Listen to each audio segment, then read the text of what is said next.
Big smile, Pat. Give me an alligator 11 smile. Look this way now.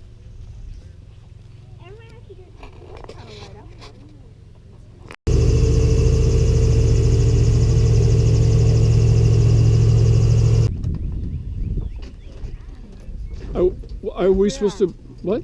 We are too. That other couple goes Okay, ahead. okay, okay. He said 2 and 2. Two. Yeah. All right. They're right, the seat right behind them. No.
You can't reverse it. You got a big old engine on the back with some props. You start it up, it's in gear. There's no neutral, there's no reverse. Really? It's got a flat bottom. You just slide all over the place. Some of these things go over 100 miles an hour, and there's no brakes. You tell me that wasn't a redneck.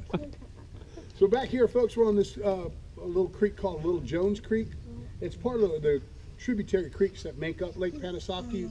The lake itself doesn't have a larger body of water that flows into it.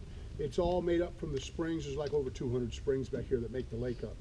And it does overflow. It's about 9 miles long, about 2 miles wide at its widest point, and it does overflow into the Withlacoochee River.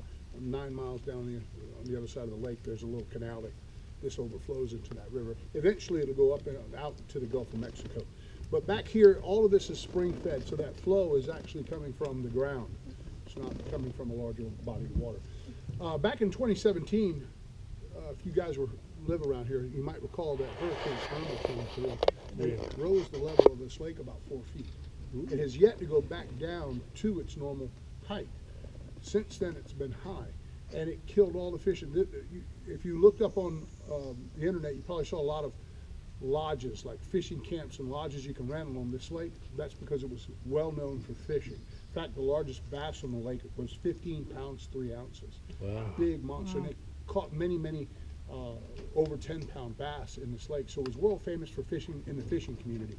But since then, it killed all the fish right off the bat. And this lake stunk like for 2 months. You couldn't come out, and it smelled like dead fish.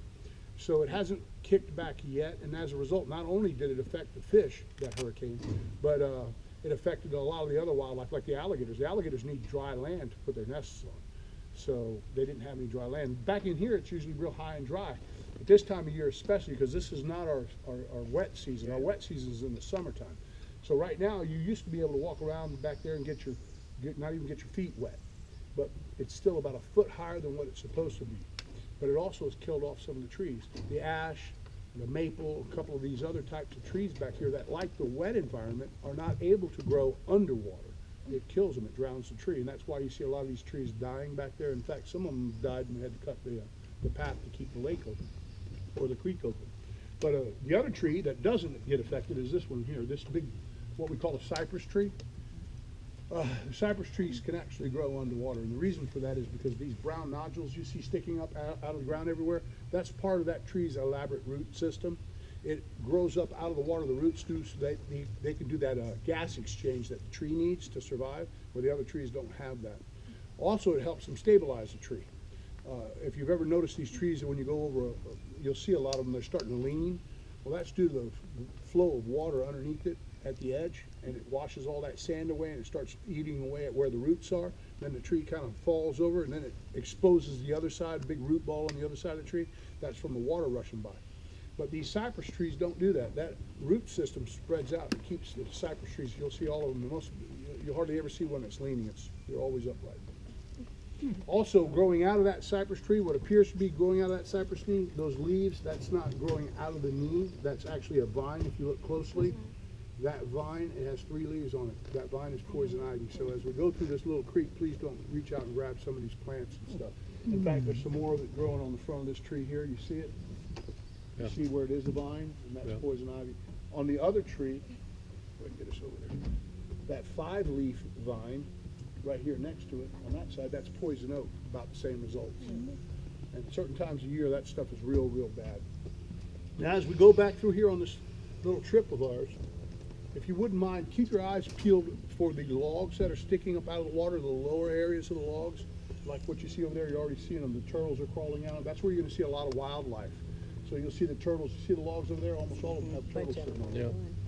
So you're going to see, just look, you'll see alligators. Sometimes we'll see snakes. We'll see birds and stuff on those low-lying logs.